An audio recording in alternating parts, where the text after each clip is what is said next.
Hi ಎಲ್ಲರಿಗೂ 5 ನಿಮಿಷದ ವಿಜ್ಞಾನಕ್ಕೆ ಮತ್ತೆ ಸ್ವಾಗತ. ನಮ್ಮೆಲ್ಲರ ವಾಲೆಟ್ನಲ್ಲಿರೋ ಒಂದು ಸಾಮಾನ್ಯ ವಸ್ತು ಕ್ರೆಡಿಟ್ ಕಾರ್ಡ್. ಆದ್ರೆ ಅದರೊಳಗೆ ಒಂದು ದೊಡ್ಡ ಗೂಢಚಾರಿ ಕಥೆಯ ಅಡಗಿದೆ ಅಂದ್ರೆ ನಂಬ್ತೀರಾ? ಬನ್ನಿ ಇವತ್ತು ಅದರ ರಹಸ್ಯ ಭೇದಿಸೋಣ. ನೋಡಿ, ಈ ಕಾರ್ಡನ್ನು ಅಸಿಟೋನ್ನಲ್ಲಿ ಹಾಕಿದ ತಕ್ಷಣ ಅದರ ಪ್ಲಾಸ್ಟಿಕ್ ಪದರಗಳೆಲ್ಲ ಕರಗಿ ಹೋಗುತ್ತೆ. ಒಳಗಡೆ ಇರೋ ಒಂದು ಸಣ್ಣ ಚಿಪ್ ಮತ್ತು ಅದಕ್ಕೆ ಸುತ್ತಿಕೊಂಡಿರುವ ಆಂಟೆನಾ ಕ್ಲಿಯರ್ ಆಗಿ ಕಾಣಿಸುತ್ತೆ. ಆದ್ರೆ ಅಸಲಿ ಮ್ಯಾಜಿಕ್ ಏನಂದ್ರೆ, ಹೀಗಿದ್ರೂ ಕೂಡ ಇದು ಪೇಮೆಂಟಿಗೆ ಕೆಲಸ ಮಾಡುತ್ತೆ. ವಾವ್, ಅದ್ಭುತ ಅಲ್ವಾ? ಸರಿ, ಹಾಗಾದ್ರೆ ನಮ್ಮ ಕಥೆಯ ಮೊದಲ ಭಾಗಕ್ಕೆ ಹೋಗೋಣ. ನಮ್ಮ ವಾಲೆಟ್ನಲ್ಲಿರೋ ಈ ಸಣ್ಣ ಚಿಪ್ಗೂ ಒಂದು ಕಾಲದ ಕೋಲ್ಡ್ ವಾರ್ ಸ್ಪೈ ಆಪರೇಷನ್ಗೂ ಒಂದು ಅಚ್ಚರಿಯ ಲಿಂಕ್ ಇದೆ. ಬನ್ನಿ ಈಗ ಟೈಮ್ ಮಿಷನ್ ಹತ್ತಿ ಹಿಂದಕ್ಕೆ ಹೋಗೋಣ. ಅಮೆರಿಕಾದ ರಾಯಭಾರಿಗೆ ಅಂತ ಕೊಟ್ಟ ಒಂದು ಉಡುಗೊರೆ, ಅದರ ಹಿಂದೊಂದು ಎಂಥ ರಹಸ್ಯ ಅಡಗಿತು ಗೊತ್ತಾ? ಕೇಳಿದ್ರೆ ಶಾಕ್ ಆಗ್ತೀರಾ. ಈ ಟೈಮ್ಲೈನ್ ನೋಡಿ, 1945ರಲ್ಲಿ ಕೊಟ್ಟ ಗಿಫ್ಟ್, ಅದರೊಳಗಿನ ಸೀಕ್ರೆಟ್ ಗೊತ್ತಾಗಿದ್ದು 1952ರಲ್ಲಿ, ಅಂದ್ರೆ ಬರೋಬ್ಬರಿ 7 ವರ್ಷ. ಯಾರಿಗೂ ಒಂದು ಸಣ್ಣ ಸುಳಿವೂ ಕೂಡ ಸಿಗದೆ ಆ ಸೀಕ್ರೆಟ್ ಡಿವೈಸ್ ಅಮೆರಿಕಾದ ರಾಯಭಾರಿಯ ಪ್ರತಿಯೊಂದು ಮಾತನ್ನ ಕೇಳ್ತಾ ಇತ್ತು. ಜಸ್ಟ್ ಇಮ್ಯಾಜಿನ್, 7 ವರ್ಷ. ಈ ದ ಥಿಂಗ್ ಅನ್ನೋ ಡಿವೈಸ್ನ ಅಸಲಿ ಜೀನಿಯಸ್ ಏನ್ ಗೊತ್ತಾ? ಅದಕ್ಕೆ ಬ್ಯಾಟ್ರಿನೇ ಇರಲಿಲ್ಲ, ಪವರ್ ಸೋರ್ಸೇ ಇರಲೇ ಇಲ್ಲ. ಸೋವಿಯತ್ನವರು ಯಾವಾಗ ದೂರದಿಂದ ರೇಡಿಯೋ ಸಿಗ್ನಲ್ ಕಳಿಸ್ತಾರೋ ಆವಾಗ ಮಾತ್ರ ಅದು ಆನ್ ಆಗ್ತಿತ್ತು. ಅಲ್ಲಿವರೆಗೂ ಅದು ಪೂರ್ತಿಯಾಗಿ ಸೈಲೆಂಟ್, ಕಂಪ್ಲೀಟ್ಲಿ ಇನ್ವಿಸಿಬಲ್. ವಾವ್! ಸರಿ, ಸ್ಪೈ ಕಥೆಯನ್ನ ಒಂದು ಕ್ಷಣ ಪಕ್ಕಕ್ಕಿಡೋಣ. ಯಾಕಂತಂದ್ರೆ ಅದೇ ಸಮಯದಲ್ಲಿ ಇನ್ನೊಂದು ಕಡೆ, ಅಂದ್ರೆ ನಮ್ಮ ಫೈನಾನ್ಷಿಯಲ್ ವರ್ಲ್ಡ್ನಲ್ಲಿ ಒಂದು ದೊಡ್ಡ ತಲೆನೋವು ಶುರುವಾಗಿತ್ತು. ಆ ಕಾಲದ ಕ್ರೆಡಿಟ್ ಕಾರ್ಡ್ಗಳು ಒಂದ್ ರೀತಿ ರೆವಲ್ಯೂಷನ್ ತಂದಿದ್ವು, ನಿಜ. ಆದ್ರೆ ಅವುಗಳಲ್ಲಿ 2 ದೊಡ್ಡ ಪ್ರಾಬ್ಲಮ್ಸ್ ಇದ್ವು. ಒಂದು, ಪೇಮೆಂಟ್ ಆಗೋಕೆ ದಿನಗಟ್ಲೆ ಬೇಕಿತ್ತು.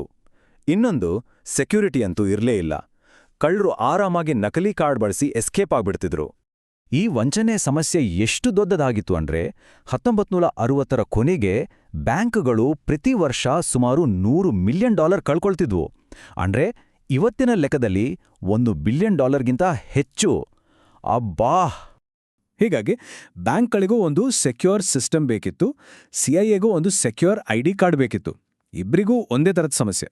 ಇನ್ನಿದರ ಸೊಲ್ಯೂಷನು ಯಾರೂ ಊಹಿಸಿದ ಒಂದು ಕಡೆಯಿಂದ ಬಂತು. ಇಲ್ಲೇ ನೋಡಿ ಟ್ವಿಸ್ಟ್. ನಾವು ಇವತ್ತು ಬಳಸೋ ಮ್ಯಾಗ್ನೆಟಿಕ್ ಸ್ಟ್ರೈಪ್ ಅನ್ನ IBM ಮೊದಲು ಡೆವಲಪ್ ಮಾಡೋದು ಬ್ಯಾಂಕ್ಗಳಿಗಾಗಿ ಅಲ್ಲವೇ ಅಲ್ಲ, ಬದಲಿಗೆ CIA ಏಜೆಂಟ್ಗಳಿಗಾಗಿ ಒಂದು ಸೂಪರ್ ಸೆಕ್ಯೂರ್ ID ಕಾರ್ಡ್ ಮಾಡೋಕೆ ಅಂತ. ಇದೊಂದು ಟಾಪ್ ಸೀಕ್ರೆಟ್ ಪ್ರಾಜೆಕ್ಟ್ ಆಗಿತ್ತು. ಈ ಸ್ಲೈಡ್ನಲ್ಲಿರೋ ಹೋಲಿಕೆ ನೋಡಿದ್ರೆ ಕ್ಲಿಯರ್ ಆಗಿ ಗೊತ್ತಾಗುತ್ತೆ. ಮ್ಯಾಗ್ನೆಟಿಕ್ ಸ್ಟ್ರೈಪ್ ಅನ್ನೋದು ಈಸಿಯಾಗಿ ಕಾಪಿ ಮಾಡಬಹುದಾದ ಒಂದು ಟೇಪ್ ಅಷ್ಟೆ. ಆದ್ರೆ EMV ಚಿಪ್ ಅನ್ನೋದು ನಮ್ಮ ಕಾರ್ನಲ್ಲೇ ಇರೋ ಒಂದು ಪುಟಾಣಿ ಕಂಪ್ಯೂಟರ್ ಇದ್ದಾಗೆ. ಪ್ರತಿ ಸಲ ಪೇಮೆಂಟ್ ಮಾಡುವಾಗಲೂ ಅದೊಂದು ಹೊಸ ಸೀಕ್ರೆಟ್ ಕೋಡ್ ಜನರೇಟ್ ಮಾಡುತ್ತೆ. ಆದರೆ ಚಿಪ್ನಲ್ಲಿ ಒಂದು ಸಮಸ್ಯೆ ಇತ್ತು. ಅದು ಸ್ವಲ್ಪ ಸ್ಲೋ.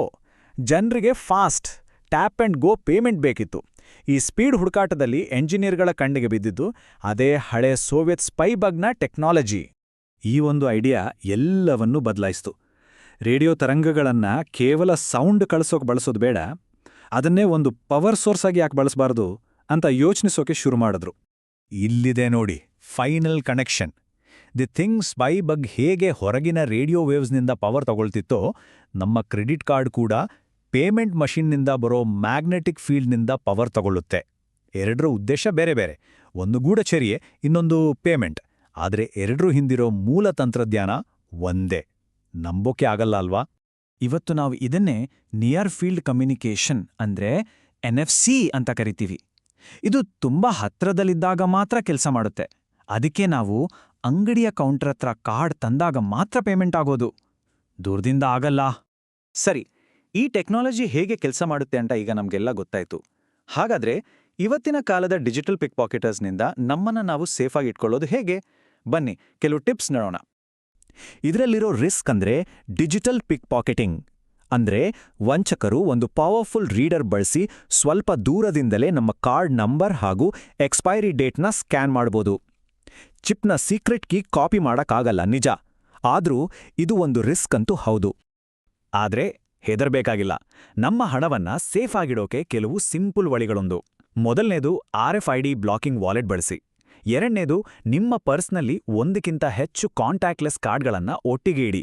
ಇದರಿಂದ ರೀಡರ್ಗೆ ಕನ್ಫ್ಯೂಸ್ ಆಗತ್ತೆ. ಮೂರನೇದು, ನಿಮ್ಮ ಬ್ಯಾಂಕಿಂಗ್ ಆಪ್ನಲ್ಲಿ ಟ್ರಾನ್ಸಾಕ್ಷನ್ ನೋಟಿಫಿಕೇಷನ್ಸ್ನ ಆನ್ ಮಾಡ್ಕೊಳ್ಳಿ. ಹಾಗೂ ಅತಿ ಹೆಚ್ಚು ಸೆಕ್ಯೂರಿಟಿಗೆ ನಿಮ್ಮ ಕಾರ್ಡ್ಗಳನ್ನು ಆಪಲ್ ಪೇ ಅಥವಾ ಗೂಗಲ್ ಪೇನಂತಹ ಮೊಬೈಲ್ ವಾಲೆಟ್ಗೆ ಟ್ರಾನ್ಸ್ಫರ್ ಮಾಡಿ. ಒಂದು ಸ್ಪೈ ಟೆಕ್ನಾಲಜಿ ನಮ್ಮ ವಾಲೆಟ್ನಲ್ಲೇ ಇದೆ ಅಂದ್ರೆ ನಮ್ಮ ಕಣ್ಣು ಮುಂದೆ ಇನ್ನು ಯಾವೆಲ್ಲ ರಹಸ್ಯಗಳು ಅಡಗಿರ್ಬೋದು ಅಲ್ವಾ? ನಿಮ್ಗೆ ಈ ಮಾಹಿತಿ ಇಷ್ಟ ಆಗಿದ್ರೆ ಆ ಲೈಕ್ ಬಟನ್ ಒತ್ತಿ, ಎಲ್ರಿಗೂ ಶೇರ್ ಮಾಡಿ ಮತ್ತು ಹೆಚ್ಚಿನ ವಿಶ್ಲೇಷಣೆಗಳಿಗಾಗಿ ಸಬ್ಸ್ಕ್ರೈಬ್ ಮಾಡಿ. ಈ ಬಗ್ಗೆ ನಿಮ್ಮ ಅನಿಸಿಕೆ ಏನು ಅಂತ ಕೆಳಗೆ ಕಾಮೆಂಟ್ಸ್ನಲ್ಲಿ ತಿಳಿಸಿ. ನಾಳೆ ಇದೇ ಸಮಯಕ್ಕೆ ಮತ್ತೆ ಸಿಗೋಣ.